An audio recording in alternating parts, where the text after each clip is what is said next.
Only academic, but there are also other things that we encounter most of the generation of student nowadays.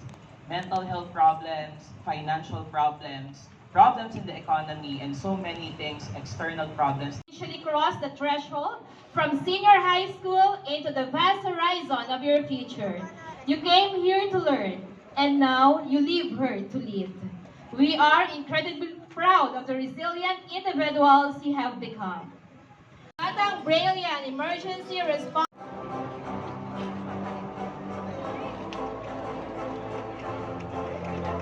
na doon sila mag-college. Magagaling po ang mga professors natin doon.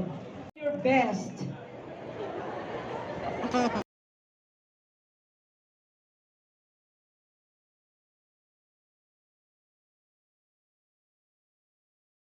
Grade 12 Teacher Sai, wala.